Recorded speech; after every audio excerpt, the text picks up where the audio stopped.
akan menjadi 3, ini yang selalu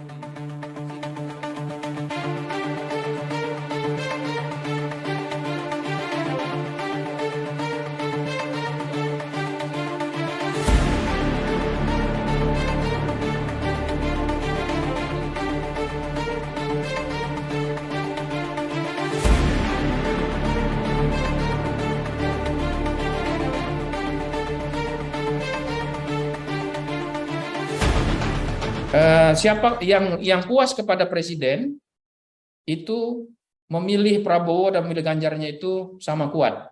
35% ke Prabowo, 35% ke Ganjar. Di kalangan yang puas dengan presiden. Di kalangan yang tidak puas dengan presiden, itu lebih banyak memilih Prabowo, baru ke Anies. Pemilih Jokowi Ma'ruf di 2019 masih lebih banyak ke Ganjar. Baru Prabowo, setelah itu Anies. Pemilih Prabowo di tahun 2019 lalu hampir 50%, sama dengan pemilih Jokowi, lebih banyak memilih Prabowo, baru kemudian Anies. Dan seterusnya. Untuk pemilih PKB cenderung terbelah antara Ganjar Prabowo. Pemilih Gerindra dominan ke Prabowo tentu saja.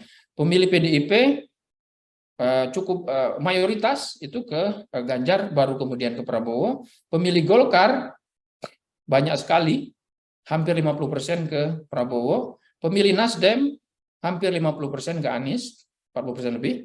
Pemilih PKS hampir 70% ke Anies. Pemilih P3 terbelah 3 ini hampir ya, 35, 35, 27 terbelah. Jadi pemilih P3 agak bingung. Pemilih PAN sementara ini Mas Edi 50% ke Anies, pemilih PAN. Baru Prabowo, terus ke Ganjar. Pemilih Demokrat 40% ya, ke Anies. Jadi sudah mulai mencerminkan konfigurasi koalisinya. Dari segi tingkat kepuasan kepada presiden, yang puas kepada presiden cenderung lebih banyak ke PDIP, baru Gerindra. Yang tidak puas kepada kinerja presiden lebih banyak Gerindra, baru ke PDIP. Pemilih Jokowi paling banyak ke PDIP, baru ke Gerindra, lalu Golkar, dan partai-partai lainnya.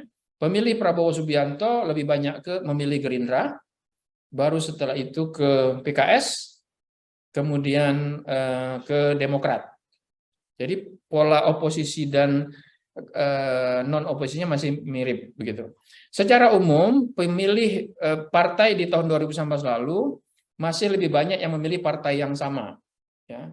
Cuman ada beberapa partai seperti PAN itu pemilihnya yang di 2019 lalu belum mencapai 50% yang kembali ke PAN. Ya. Tapi jangan lupa ini masih banyak yang menyatakan belum menentukan pilihan.